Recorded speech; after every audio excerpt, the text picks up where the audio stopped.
इलाक़ाई सतह पे इतनी ज़्यादा तब्दीलियाँ हो रही हैं कि हमारा ध्यान जो है अंदरूनी जो सिक्योरिटी है, सलामती के मामला से हटा हुआ था। मस्तूं के अंदर जो बलोच लिबरेशन आर्मी और उससे मुंसलिक जो गिरोह है, उन्होंने एक मरतबा फिर बाज़ार पर हल्ला बोल दिया और मसल्ला तसादम हुआ उनका सिक्योरिटी फोर्स के साथ। उसमें काफ़ी कैजुअलिटीज़ की भी इतलात आ रही हैं। ये पैटर्न क्या है और ये बीएलए अब शहरों के ऊपर हल्ला क्यों बोलती है और इससे वो क्या हासिल करना चाहती है? ये बड़ा अहम सवाल है, क्योंकि ये वाक़यात जो शुरू हुए थे सोहराब से, जोहरी से, मंगूचर से, और ये दश तक फैलते फैलते अब ये पैटर्न बनता जा रहा है। और बज़ाहिर इसका मकसद यही है कि ये रियासत को बताना चाहते हैं कि हमारी क़ुव्वत इतनी बढ़ गई है कि हम दिन दिहाड़े जो है वो बाज़ारों में और सरकारी दफातर के ऊपर जो है वो हमला कर सकते हैं। इससे पहले हमें पता है कि मच में जो वाक़यात हुए, फिर पिछले साल 26 अगस्त के वाक़यात थे, वो एक बड़े मैसिव किस्म के ऑपरेशन जो है इन दहशतगर्दों ने किए थे और बलूचिस्तान की जो मेन बड़ी शाहराएँ हैं उनके ऊपर कब्ज़ा कर लिया था। फिर हमें ये भी वक्तन फ़वक्तन इतलात मिलती रहती हैं कि ये रात को बहुत सारी शाहराहों के ऊपर जो है वो गश्त भी करते हैं और आने जाने वाली जो ट्रांसपोर्ट है, मुसाफिर हैं, उनको तंग भी करते हैं। तो ये बड़े ख़तरनाक रुझान है। और फिर ये भी हमें इतलात आ रही है कि अब रियासत ने फ़ैसला कर लिया है कि कोई हतमी ऑपरेशन किया जाए बलूचिस्तान के अंदर। हतमी ऑपरेशन क्या होगा? यह एक बड़ा ऑपरेशन होगा, जिसके बारे में भी कोई बहुत ज़्यादा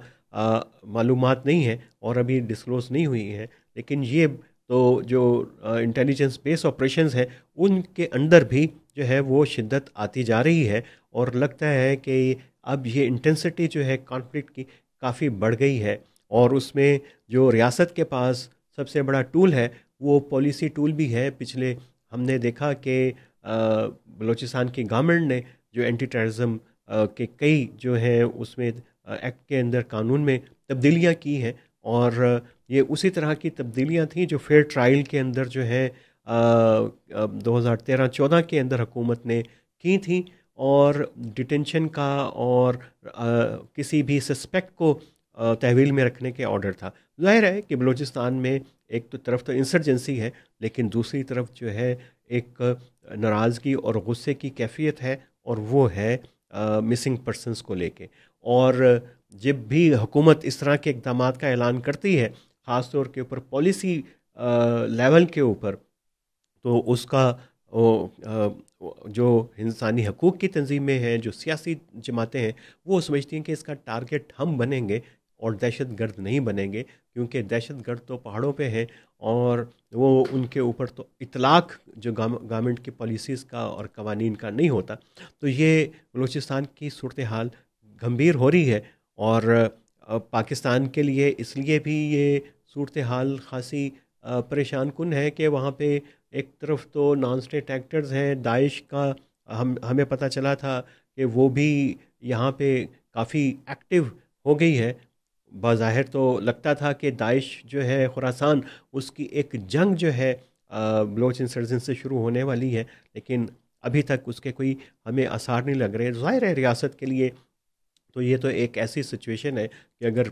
बीएलए दाइश को ख़त्म करती है तब भी रियासत का फ़ायदा है, और अगर दाइश जो है वो हमला करती है बीएलए के ऊपर तब भी रियासत का फ़ायदा है। लेकिन अभी तक कोई ऐसी डेवलपमेंट नहीं है जो रियासत की के लिए कोई राहत का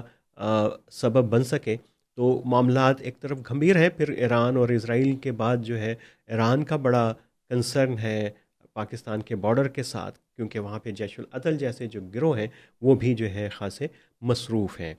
तो इस दौरान हमें ये भी पता चला और कि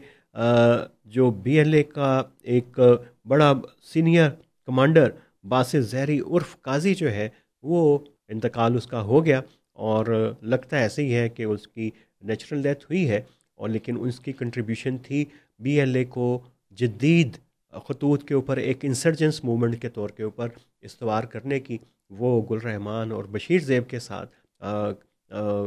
बासित उर्फ काजी का नाम जो है एक बड़ा नाम था, जिसने पूरा जो बीएलए का तरबियती ماڈیول جو ہے اس نے ترتیب دیے تھے اور اس نے کنیکٹ کیا تھا جو پورے ریجن کی اور کرد مزاحمتی تحریکوں کے ساتھ اور باقی دنیا کے اندر جو بھی معاملات جو جہاں جہاں پہ انسرجنسیز ہیں، لیفٹ کی انسرجنسیز ہیں، اس کے ساتھ کنیکٹ کیا، ان کے ماڈل کو دیکھا، سمجھا اور اس کی بنیاد کے اوپر ان کو ایک بڑا ڈھانچہ بنا کے جو ہے باس زہری نے دیا تھا۔ اور یہ بڑا انٹرسٹنگ ہے کہ ایک طرف تو بی ایل اے جیسی تنظیمیں کہتی ہیں کہ وہ انسپائرڈ ہیں، وہ چی گویرا سے، لیفٹ کے جتنی بھی بڑی تحریکیں ہیں ان سے متاثر ہیں، لیکن ابھی ان کے اندر ٹرانسفارمیشن اتنی زیادہ ہے کہ وہ اپنے آپ کو لیفٹ کی تنظیم نہیں کہتی ہیں بلکہ اپنے آپ کو الٹرا نیشنلسٹ کیٹیگری کے اندر کنسیڈر کرتی ہیں، اور یہ بالکل ایک علیحدہ سی کیٹیگری ہے جس میں آپ کے کریڈینشیل جو ہیں سیکولر ہوتے ہیں اور لیکن آپ کی انسپریشن جو ہے لیفٹ کی تنظیموں سے آ رہی ہوتی ہیں۔ آپ کے یہ بھی ایک اور بڑی ڈائیکاٹمس قسم کی جو انسپریشن ہوتی ہیں، ایک طرف چی گویرا ہے، دوسری طرف ماؤ زے تونگ ہے۔ ماؤ زے تونگ جو ہے وہ ظاہر ہے کہ